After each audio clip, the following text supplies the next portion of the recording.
Bonjour et bienvenue dans cette nouvelle vidéo de Vivre sainement sur un recadrage en règle d'Olivier Véran, le sinistre Pinocchio.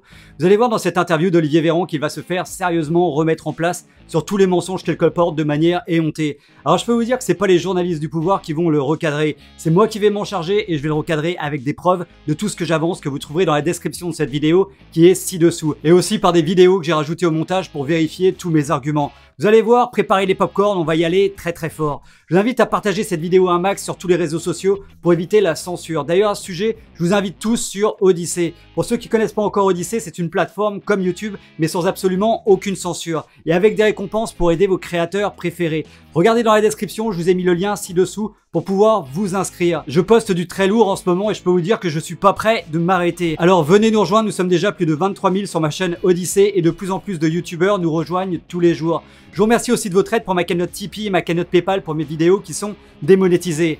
Allez, le journalier du pouvoir, pose ta jolie question bien effrayante qui va faire trembler dans les chaumières. Les alertes se multiplient, les vôtres, celles de médecins. Ce matin encore, le président de l'Ordre des médecins, Patrick Bouet, nous dit « La deuxième vague arrive plus vite que nous le redoutions ». Vous avez toujours eu à cœur de faire la transparence pour les Français, Olivier Véran. Est-ce que ce qui est en train de se produire, c'est cela ? Est-ce que nous sommes en train de subir et de voir déferler sur le pays la deuxième vague de l'épidémie de Covid? Non mais là on tombe des nues, le Véran qui joue la carte de la transparence. Depuis le départ, il n'arrête pas de dire l'inverse et son contraire. Écoutez. Je ne sais pas ce qui marche comme traitement aujourd'hui dans le Covid, par contre je sais ce qui marche pas. Et il y a un traitement que vous prenez depuis des mois, c'est votre droit, mais il ne marche pas. Je vous le dis très tranquillement, il ne marche pas, ni en France ni ailleurs. Il est utilisé par des milliards de terriens, c'est tout à fait vrai, dans une maladie qui s'appelle le paludisme. Mais le paludisme n'est pas complètement le Covid. Et dans le traitement et l'indication du Covid, vous pouvez chercher les pays qui sont encore affichés en vert. Ils sont de moins en moins nombreux, puisque les données scientifiques, hélas, on est producteur français, on est le premier producteur mondial de chloroquine. J'aurais adoré que ça fonctionne. Ça marche pas, on peut peut-être passer à autre chose. Voilà donc, ça marche pas. Alors écoutons par exemple le ministre de la Santé marocain. Au vu de, bien sûr, de certains résultats et certaines études cliniques, la chloroquine avait quand même une certaine efficacité contre l'entrée du virus au niveau de la cellule pour ne pas infecter l'organisme. Et ça permet, son rôle essentiellement, c'est pas dans les situations graves, c'est tout au début. Ça permettrait de diminuer la charge virale et de diminuer la contagion. Voilà, donc ça c'est l'élément fondamental que certains pays avaient préconisé. Oui d'accord, mais tous les pays ont laissé tomber ce protocole. C'est ce qu'ils nous disent sur tous les médias français. Écoutez. Vous dites que certains pays, bien sûr, ont laissé tomber bien sûr ce protocole. Je dirais que non. Il y en a certains pays qui se sont bien sûr acharnés et s'attachaient encore davantage. Je citerai pour l'exemple la Russie qui est revenue sur la chloroquine, le Brésil qui a traité ses patients par la chloroquine, certains pays d'Afrique bien sûr qui sont sur la chloroquine et nous avons nous certains résultats qui sont très probants et satisfaisants depuis qu'on avait commencé bien sûr ce protocole-là. Ouais, donc la carte de la transparence du Véran, elle prend un sacré coup de plomb dans l'aile. Alors je donne la parole au sinistre de la santé, c'est maintenant. Ça fait plusieurs semaines, pour pas dire plusieurs mois, que nous alertons sur le fait que nous n'avons pas vaincu le virus. Nous avons vaincu une vague épidémique. Quand je dis nous, c'est les Français, avec le confinement, avec les efforts qui ont été réalisés par les uns et les autres du maintien des gestes barrières, la distanciation sociale, la vigilance de tous les instants. Mais le virus, lui, n'a pas disparu. Il n'a pas disparu de France, comme il n'a d'ailleurs disparu d'aucun pays au monde dans lequel il s'est installé. Alors il n'a pas disparu, mais regardons un peu le nombre de morts de la Chine à l'heure actuelle. Toutes ces données viennent de Worldometers qui recense les données officielles de tous les pays du monde. Et donc là c'est le nombre de cas en Chine et comme vous pouvez voir c'est la seconde vague qui arrive et qui détruit tout sur son passage. Et bah non en fait il n'y a rien du tout, c'est le calme toujours plat. Mais il doit y avoir alors beaucoup de morts. Alors regardons. Et bah non, non plus, la deuxième vague elle est en retard, elle est juste encore dans les médias européens et leurs politiciens pour bien nous faire paniquer. Mais Olivier Véran, est-ce que ce serait pas plus clair de dire oui dans certains territoires la deuxième vague est là? Est-ce que ce serait dans un exercice de transparence que vous voulez faire aujourd'hui, pas plus compréhensible de la part des Français? Ça dépend ce que vous entendez par vague.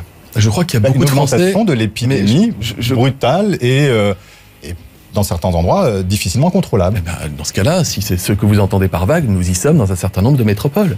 Mais le mot vague, il est très connoté dans la mémoire collective des Français, le mot vague. Oui, le mot vague, il est exactement comme ton discours, le Véran. Ton discours, il est super vague pour juste effrayer les gens. Écoutons le professeur Toubiana, chercheur à l'INSERM et surtout directeur de l'IRSAN, qui est l'institut en charge d'analyser toutes les épidémies, donc une personne qui sait de quoi elle parle. Alors professeur, est-ce que c'est un retour épidémique du coronavirus? Effectivement, il y a eu une hausse, mais cette hausse sont sur des chiffres, des nombres très faibles et elle est très lente. Dans une épidémie, l'important, c'est l'augmentation très forte d'un nombre de décès. Là, on n'est pas dans une augmentation Plus très forte. Plus 43 en 24 heures, c'est pas très fort. Bah écoutez, quand vous passez de 10 à 20, ça fait plus 100%. Et oui, donc regardons ce qu'est une augmentation très forte en suivant le nombre de cas. Donc comme on peut voir ici, le nombre de cas en France a commencé à évoluer rapidement en mars et suivi 2 semaines après par une hausse considérable et très rapide du nombre de morts. Et dans leur pseudo-seconde vague, on peut voir que le nombre de cas a fortement augmenté depuis fin juillet. Et le nombre de morts, il n'a pas suivi malgré tous les efforts qu'ils ont mis dedans. Et dans ces morts, t'as aussi des morts qui avaient été oubliés pendant l'été et qui ont été rajoutés bizarrement quand ils ont voulu réconfiner pour bien faire peur. Le mot vague renvoyait aussi à cette courbe que vous voyez, vous vous en souvenez, qui était ascensionnelle, qui était exponentielle, avec un facteur de reproduction du virus qui était très élevé, alors qu'aujourd'hui, l'effort collectif que nous avons maintenu, les gestes barrières, les protocoles sanitaires en entreprise, dans les transports, dans les écoles, dans les universités, font que le virus circule moins vite et que donc la courbe n'est pas la même. Ce qui nous donne plus de temps pour voir venir, mais ce temps, nous ne devons pas l'utiliser à regarder le virus monter, nous devons au contraire l'utiliser pour empêcher le virus de monter. Donc comme on a vu précédemment, il raconte encore n'importe quoi. Selon les graphiques que je vous ai montrés, la circulation du virus est 3 fois supérieure à la vraie épidémie. Donc gestes barrières ou pas, la circulation est selon leurs chiffres beaucoup plus importante et devrait déjà avoir entraîné des milliers de morts. Donc leur deuxième vague, elle est encore dans leurs mensonges. D'abord, nous avons repris une activité de médecine normale dans notre pays. Elle n'est pas si normale que ça, puisque beaucoup d'opérations, notamment en cancérologie, en orthopédie, en chirurgie cardiaque, avaient été différées au printemps dernier pour laisser des places de réanimation pour les malades du Covid. Ces malades, il a fallu les soigner tout l'été, ce qui fait que les soignants sont fatigués d'ailleurs parce qu'ils n'ont pas pu se reposer. Déjà, il commence bien sa phrase. D'abord, nous avons repris une activité normale de médecine dans notre pays, mais pas si normale car beaucoup d'opérations furent décalées. Voilà, donc ça c'est le Véran qui dit tout et son contraire en moins de 10 secondes. Écoutez. C'est-à-dire qu'il circule moins vite, mais il circule quand même, et il circule malgré tout de plus en plus rapidement, puisque 1,2 c'est plus que 1. Voilà, donc le virus circule moins vite, mais il circule quand même rapidement. Voilà, donc ce gars est notre ministre de la Santé, vous inquiétez pas, tout va bien. Ce que les Français ne comprennent pas et qui nous écoutent, et nous-mêmes, c'est pourquoi on était à 5 000 lits en réanimation, vous étiez monté à 10 000 lits. Comment se fait-il qu'aujourd'hui, on n'ait pas 10 000 lits spécifiques réanimation dans notre pays de manière pérenne ? Mais parce que vous ne pouvez pas du jour au lendemain passer de 5 à 10 000 mais lits. Vous avez eu 6 mois, Olivier Véran. Pardon. En 6 mois, nous avons acheté tous les respirateurs. Nous avons fait un stock stratégique d'État de tous les médicaments indispensables pour pouvoir prendre en charge en réanimation les malades. Voilà, donc en 6 mois, ils ont réussi finalement à acheter des respirateurs et des stocks de médicaments. Franchement, ça va, ils sont pas trop chargés leur journée. Et en plus, le gars, ça le fait rire. C'est genre, vous avez vu les gueux, on a réussi quand même à faire quelque chose. Alors, relaxez-vous. Et puis finalement, il se rattrape en disant que la capacité totale d'accueil de Réa a augmenté. Écoutez. Ce qui fait que nous sommes capables d'accueillir et de soigner jusqu'à 29 000 malades en réanimation et 12 000 si c'était nécessaire un jour donné. Donc cette capacité d'amplification des structures, des lits, des services de réanimation, elle est réelle. Mais elle se fait au détriment des services d'activité normales que sont les blocs de chirurgie et les salles de réveil. Vous ne pouvez pas construire des unités de réanimation du jour au lendemain pour accueillir 5000 malades. Bah si, quand même, tu regardes les Chinois, ils ont construit 2 énormes hôpitaux en seulement 10 jours à Wuhan. Alors bon, en 6 mois, t'as quand même le temps d'ouvrir des salles de réanimation normalement, mais seulement si tu le veux, et c'est justement ça le problème, je suis pas sûr que tu le veuilles. En fait, ils ont décidé de baisser de 800 millions d'euros le budget des hôpitaux publics pour augmenter l'aide aux journaux torchons de propagande des amis milliardaires de Macron de 483 millions d'euros. Voilà où passe notre argent. Si on considère que on peut laisser filer le virus, puisque en définitive, on a suffisamment de lits de réanimation pour pouvoir soigner un maximum de gens, ça veut dire par là qu'on accepte l'idée que des gens vont aller massivement en réanimation. Mais aller en réanimation, c'est pas neutre, c'est pas anodin. Une personne, la jeune femme de 47 ans qui était en réa dans le lit à Marseille, elle n'a pas demandé d'aller en réanimation. Elle a pas, son sujet, c'est pas d'avoir un lit de réa pour la soigner. Ça, c'est si on est allé au bout du bout et qu'on n'a plus le choix. Voilà, donc là, il tire bien sur la corde sensible, pleurer mes petits moutons dans les chaumières, et on remarquera quelle ville il cible, bien sûr. C'est Marseille, alors que le nombre de cas à Marseille est en nette diminution. Écoutez tout de suite un homme intègre qui parle avec des preuves. Donc ce qu'on voit, c'est que sur toutes ces courbes ont la même tendance, c'est-à-dire qu'elles ont une courbe, c'est une courbe en cloche, là aussi, on est sur la pente descendante de la cloche, qu'il s'agisse des cas détectés, des cas hospitalisés. Voilà, donc j'espère que le Varan est bien rassuré. Le nombre de cas est en forte baisse sur Marseille. J'ai parlé de 15 000 embauches de personnel à l'hôpital. On rend les métiers plus attractifs. Il y a plusieurs centaines de milliers d'infirmières diplômées et qui n'exercent plus leur métier dans notre pays parce que le métier n'était pas assez attractif. D'ailleurs, il n'était pas attractif parce que c'était des métiers féminisés et que donc, entre guillemets, ça faisait des décennies qu'on considérait que c'était pas grave. Eh bien, le Ségur de la santé, c'est une augmentation de l'attractivité, une augmentation de la reconnaissance sociale et financière de ces métiers. Alors regardons tout de suite l'attractivité dans les hôpitaux. Les aides-soignantes, le personnel ouvrier ou administratif touchent une prime d'activité. Cette prime se situe entre 90 à 150 €. Une augmentation de 183 € fera passer ces personnels soignants au-dessus des conditions permettant de toucher la prime d'activité. Donc vous commencez à comprendre l'arnaque. Par exemple, une salariée qui touche actuellement 1300 € par mois a droit à une prime d'activité mensuelle de 140 €. Avec une augmentation de 183 €, son salaire sera de 1483 € et la prime d'activité sera ramenée à seulement 69 €, soit un total de 1552 € par mois. L'augmentation sera pour ces personnes de seulement 112 € et non de 183 € comme ces imposteurs nous le racontent. Et quand tu penses au nombre d'heures qu'ils font par semaine et au risque qu'ils prennent, c'est encore un énorme scandale. D'ici la fin de l'année, combien de personnel nouveau arrivera effectivement dans les hôpitaux français? Vraiment, là, dans les semaines qui viennent. Eh bien, la première méthode, c'est que j'ai décidé d'aller au-delà de l'accord avec les syndicats. Nous avions prévu et signé avec eux que la revalorisation des salaires commencerait en mars. Nous avons décidé de le faire dès septembre. Ça veut dire que la semaine prochaine, la plupart des salariés, des aides-soignants, des infirmières de la fonction publique hospitalière, à l'hôpital comme en EHPAD, percevront déjà 90 € net de plus par mois. Alors je vais répéter la question doucement parce que visiblement il ne l'a pas comprise. Combien de personnels soignants seront embauchés avant la fin de l'année? T'as compris le Véran, capiche? Alors tu veux répondre maintenant ou tu veux prendre un joker comme avec Ruth Elkrief? Regardez ma vidéo sur l'interview de Véran par Ruth Elkrief et vous comprendrez pourquoi je dis ça. Alors au final mon gars, combien de personnels soignants vont être embauchés ou ont été embauchés jusqu'à maintenant? Mais oui, mais attendez, on n'attire pas des soignants quand on ne les reconnaît pas financièrement et socialement. Et donc c'est aussi un appel que vous me permettez de lancer. L'hôpital est attractif. Je sais que les soignants ont une vocation au cœur. C'est une vraie vocation, sauver des vies. Ils nous l'ont montré pendant des mois, ils continuent de nous le montrer.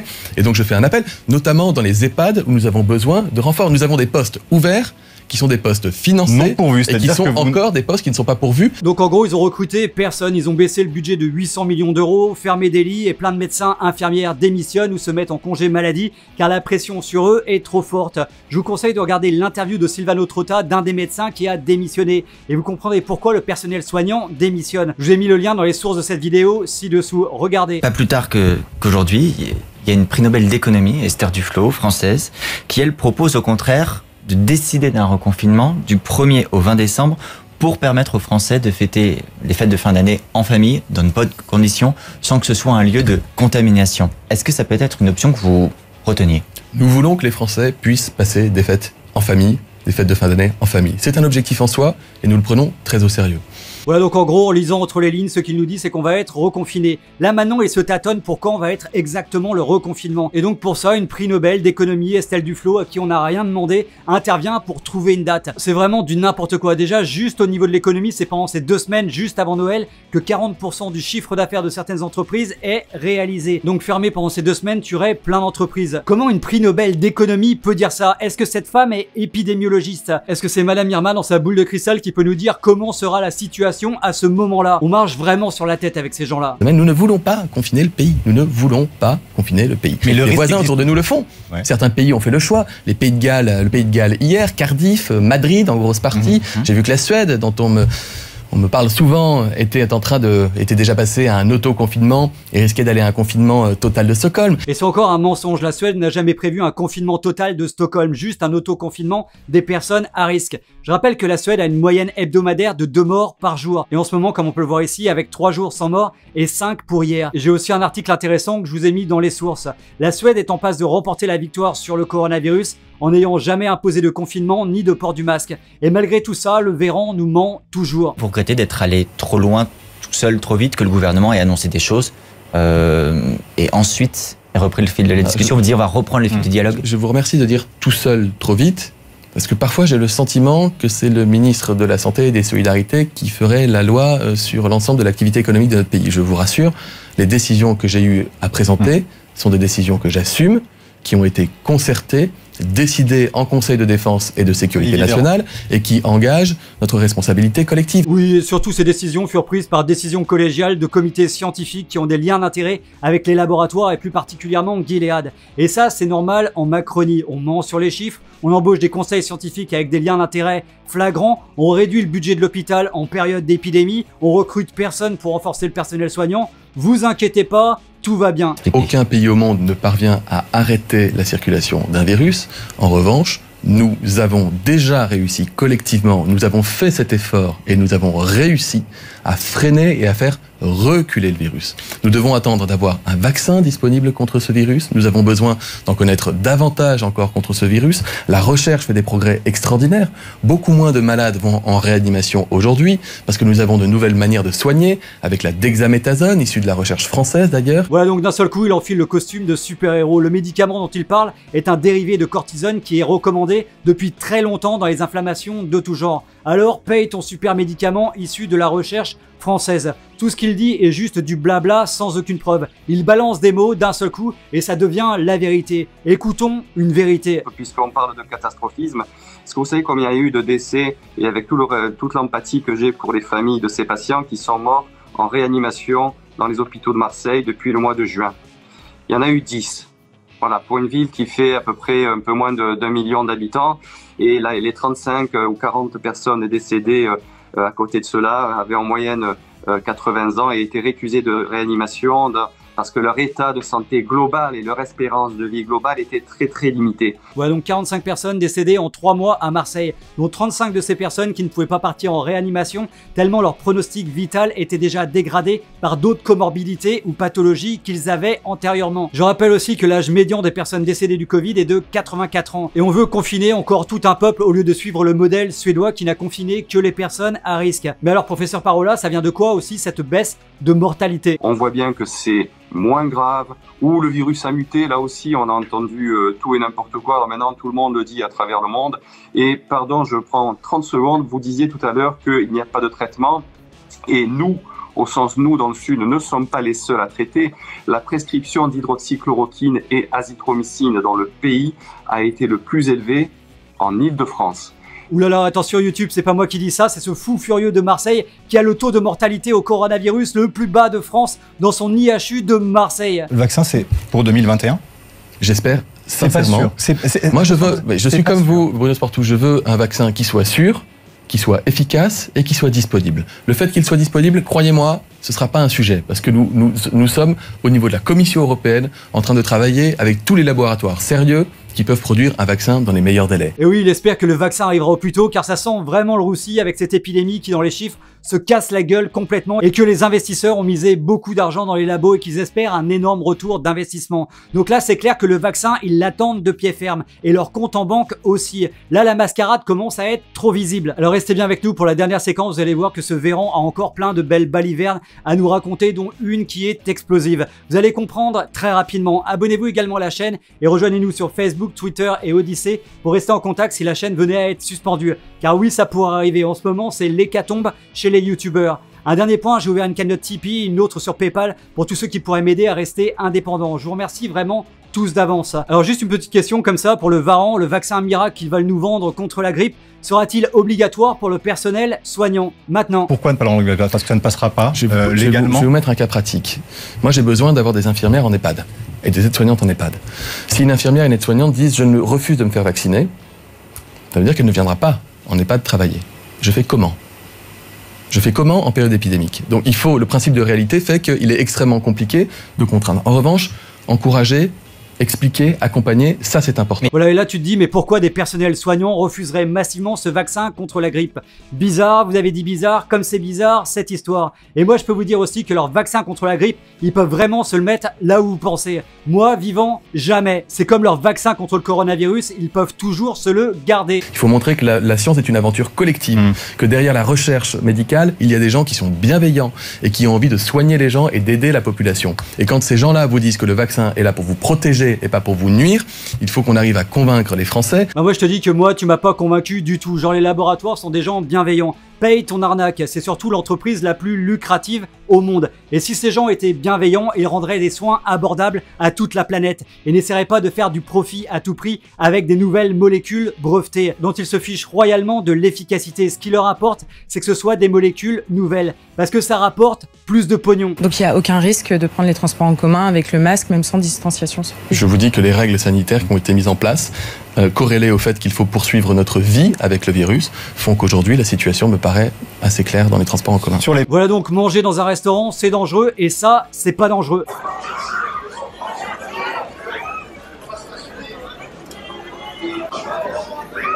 Bon, encore une fois, je ne crois plus un mot de ce ministre, de ce gouvernement, de ces médecins de plateau, de beaucoup de journalistes payés des fortunes pour diffuser de la propagande. Ils nous manipulent, ils nous pillent, nous rendent esclaves de leur cerveau malade. Métro boulot dodo n'a jamais été aussi vrai. Ils nous privent de notre vie sociale pour nous enfermer dans nos maisons à regarder des chaînes de télé de propagande. C'est de la manipulation de masse en bande organisée. Nous devons tous réagir collectivement, ensemble, pour nous sortir des mains de ces imposteurs. Et vous, qu'en pensez-vous? Voilà, cette vidéo est terminée pour aujourd'hui. J'espère qu'elle vous a plu. Si c'est le cas, cliquez sur j'aime et partagez massivement sur les réseaux sociaux. Abonnez-vous à la chaîne si ce n'est pas encore fait et à très bientôt pour une prochaine vidéo sur Vivre Sainement.